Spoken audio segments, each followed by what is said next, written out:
Assalamualaikum warahmatullahi wabarakatuh. Hello everyone, my name is Rezha Andriansyah. I am student of English Education Department from Kuningan University. So in this occasion, I would like to share my understanding about descriptive and prescriptive perspective on language, which is the part from language philosophy course material. So without any further ado, I will start explain my understanding about this material.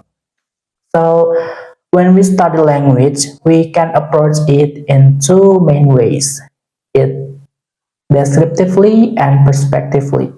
Descriptive linguistics is all about observing and recording how people actually use language in real life. It doesn't judge or set rules. Instead, it focuses on capturing the way language naturally evolves and varies across different groups and contexts. For example, if we are looking at how teenagers use slang, a descriptive approach would simply document and analyze the words and phrases they use without saying whether it's right or wrong. This perspective is key for understanding the richness and diversity of language, as it allows us to see how language changes over time and across different communities. Examples of descriptive studies include corpus linguistics, which analyze large collection of text to see patterns in language use, and sociolinguistics, which looks at how language varies based on factors like region, social class, and ethnicity. On the other hand, prescriptive linguistics set out rules and norms for what is considered correct or proper language use. It aims to promote clarity, precision, and consistency in how language is used. For example, like grammar rules, spelling convention, and pronunciation standards all come from a prescriptive approach. This perspective is crucial for maintaining a standard form of language that can be used in formal writing and communication, ensuring that everyone follows the same guidelines and making it easier for people to understand each other. The main difference between these two perspectives is that the descriptive approach embraces and records how language is actually spoken or written by different people, while the prescriptive approach focuses on how language should be used according to established rules. Descriptive linguistics would say this is how people talk, whereas prescriptive linguistics would say this is how people should talk. Both perspectives are important, but they can sometimes clash. For example, like prescriptive rules might not always accommodate the way language naturally evolves or the unique ways different communities use language. This brings us to the implications of this perspective. The descriptive perspective helps us understand and appreciate the variety in language use, documenting how people express themselves in diverse ways.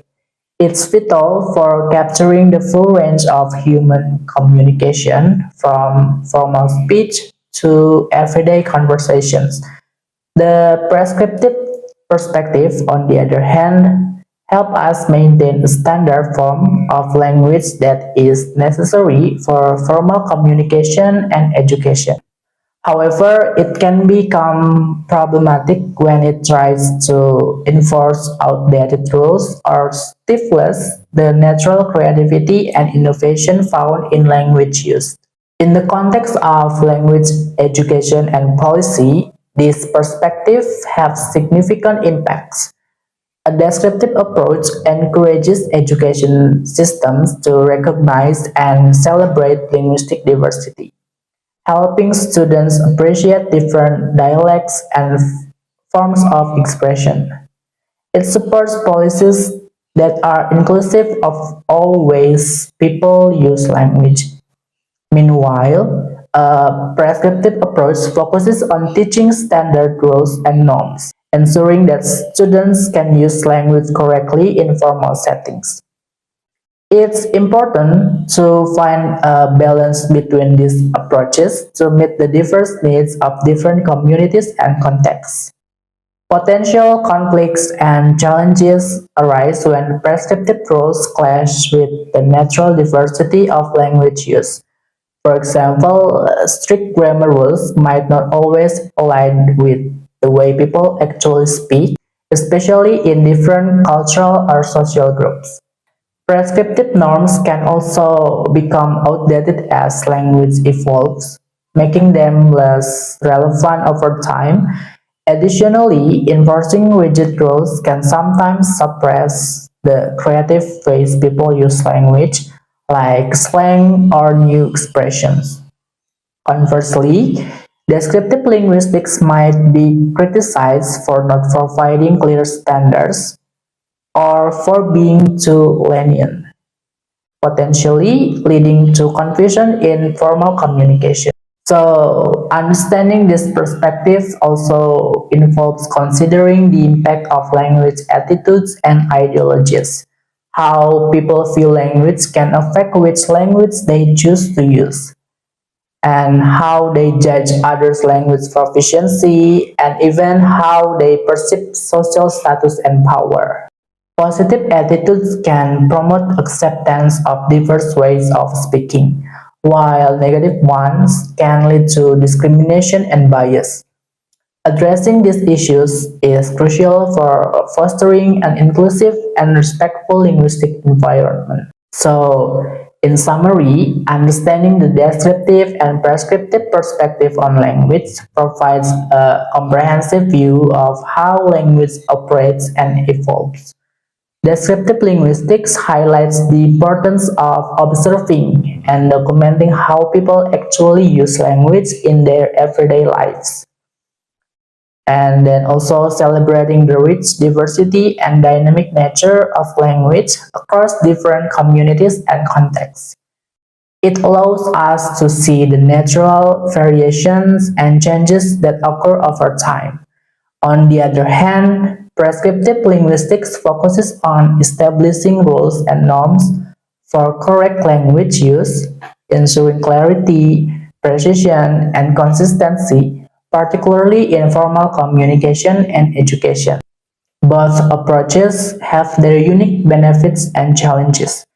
Descriptive perspective enrich our understanding and appreciation of language's natural diversity, while prescriptive perspectives provide necessary standards for effective and uniform communication.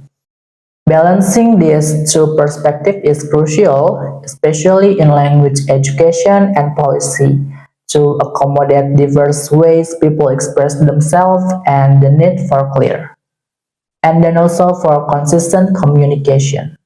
Additionally, considering the impact of language attitudes and ideologies is essential in promoting an inclusive and respectful approach to language use where the diversity and creativity in how people speak are recognized and valued. Ultimately, by appreciating both the descriptive and prescriptive views, we can better understand, respect, and navigate the complex world of language in all its forms. So, probably that's all for my understanding about descriptive and prescriptive perspective on language, which is the part from language philosophy course material. Thank you for your nice attention. Sorry for any other mistakes during my explanation. So, wassalamualaikum warahmatullahi wabarakatuh.